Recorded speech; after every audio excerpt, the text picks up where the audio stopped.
سورہ فاتحہ قرآن مجید میں ترتیب کے لحاظ سے پہلی سورت ہے جو حضرت محمد صلی اللہ علیہ وآلہ وسلم کی زندگی کے مکی دور میں نازل ہوئی۔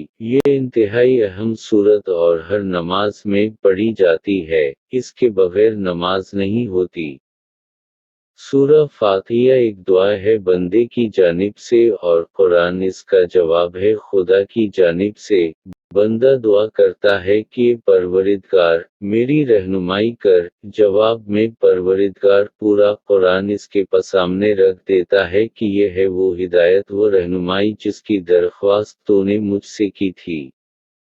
حضرت ابو ہریرہ رضی اللہ عنہ نے بیان کیا کہ رسول اللہ صلی اللہ علیہ وسلم نے فرمایا، ام القرآن یعنی سورہ فاتحہ ہی سبع مثانی اور قرآن عظیم ہے۔ صحیح بخاری حدیث نمبر 4704۔ اعوذ باللہ من الشیطان الرجیم،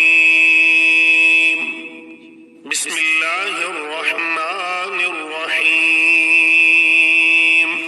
سورہ فاتحہ سورت نمبر 1۔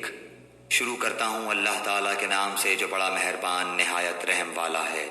الحمد للہ رب العالمین،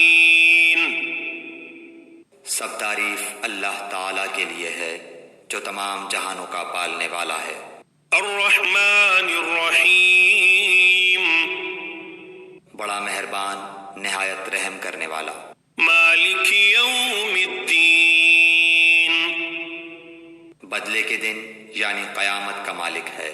ایاک نعبد و ایاک نستعین، ہم صرف تیری ہی عبادت کرتے ہیں اور صرف تجھی سے مدد چاہتے ہیں۔ اہدنا الصراط المستقیم، ہمیں سیدھی اور سچی راہ دکھا۔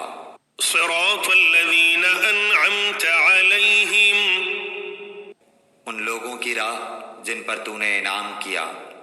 غیر المغضوب علیہم ولا الضالین،